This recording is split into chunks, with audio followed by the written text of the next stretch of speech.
Allow me to introduce you to Gabimaru, Japan's #1 menace, who's a lean, mean killing machine and possesses hands like no other. You do not understand the level that this man is on.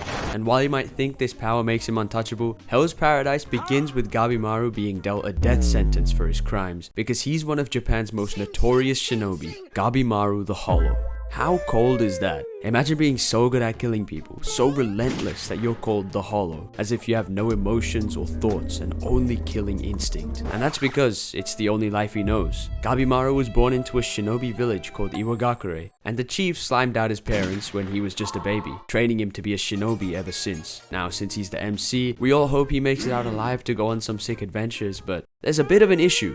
Gabimaru low-key wants to die. Except no matter how hard they try, the executioners can't even lay a scratch on this man. His skin is so rock hard that his neck breaks the blade. They try burning him and all they get is a light work, no reaction. How about dismembering him? Nah, forget about that. One little tug at the rope and the bulls come flying back in a daze. The last option to kill Gabimaru is this katana-wielding fine shit named Sagiri from the Yamada Asaemon, who serve as elite executioners for the shogun. And this time, it's a bit different. Our homeboy immediately senses Sagiri's strength and feels his neck being sliced clean off even before she moves. Now that he's faced with someone who could actually kill him, Gabimaru's timbers are shivering, and it turns out he doesn't actually want to die anymore. And Sagiri reveals that this is because bro just loves his wife. For someone who's an unkillable, ruthless assassin, it's low-key some wholesome shit. Because he was so good at his job, the village chief rewarded Gabimaru with his own daughter as a wife. Except once they started living together, she took care of him and taught him basic things like taking his shoes off when entering the house and showing gratitude for a meal. She took the Hollow out of Gabimaru the Hollow because she showed him the love and kindness he had never experienced in his life. But when Gabimaru asked for the chief's permission to leave the village and spend time with his wife, the chief pulled a fast one on him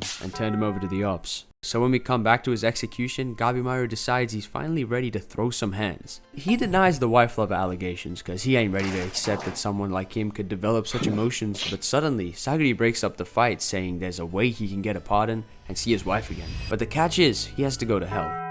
There's an island called Shinsenkyo off the coast of Japan, said to be the home of the elixir of life. If Gabimaru can find this elixir and bring it back to the shogunate, all his charges get dropped. Sounds easy, right?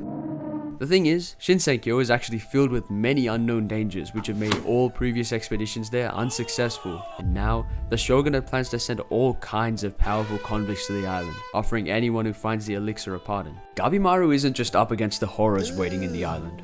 Wait, where have I heard that before? Freaky incidents happening on an island?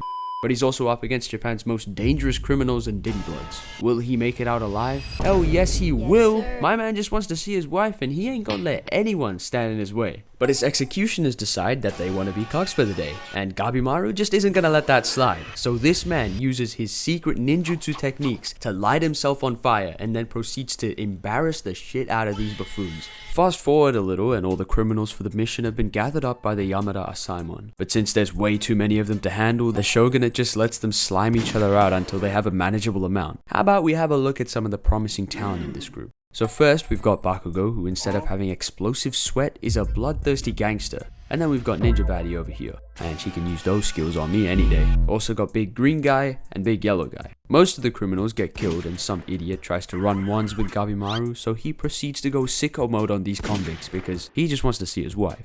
Somebody, please tell me how this man is tearing people's throats and decapitating them with his bare hands and feet. And after that massacre, the surviving convicts are each assigned a supervisor, and they set sail for Shinsenkyo. When they first arrive, Sagiri can't believe her eyes. The island is a beautiful, magical looking place, almost too good to be true. But Gabimaru's already got a bad feeling, like hiding behind every tree or bush on the island is Epstein waiting to jump in. He doesn't want to be walking around with his hands tied up like he's got some bondage fetish, but Sagiri shows him who wears the pants in this relationship and gets him to comply. You know, me personally, I'm down to get tied up whenever she wants, you feel me? But Gabimaru suddenly gets headshot by a massive ball. This armored guy starts talking straight smack, but there isn't even a scratch on our boy. Gabimaru doesn't really want to upset his wife by killing someone, but there's no way he's gonna duck the fade. And while he's tying his hands once again, he straight up breaks every single weapon that he's attacked with. This man cannot be real. He gives one kick and the giant is sent flying into the air. He dodges all the falling swords and kicks a staff straight into this guy's stomach. But that doesn't do much since he's sewn his armor directly onto his skin. You know, I don't quite understand how that even increases your defense stats. If anything, it surely makes it easier to pierce the armor and damage what's underneath, right? I suppose by this point I should learn not to question this show anymore. A few minutes pass and Gabimaru Swiss cheesed the op with his own arsenal of weapons. Meanwhile, other convicts are finding allies, sabotaging each other, getting their freak on. And the big yellow guy kinda also attacks his supervisor and eats him, just when you think the show can't get any weirder. But we come back to our dynamic duo to realize they're fighting now, cause Gabimaru realizes Sagiri's only holding him back from finding the elixir faster. Sagiri's trying to calm him down and help him come to his senses, but it doesn't work. As they fight, Gabimaru gets flashbacks to his wife and believes that the kindness she showed him made him weak. As big of an impact his wife may have had on him realizing his own emotions, it's clear that the manipulation and trauma he received from the village chief are clearly taking their toll. Gabimaru still believed that he was hollow.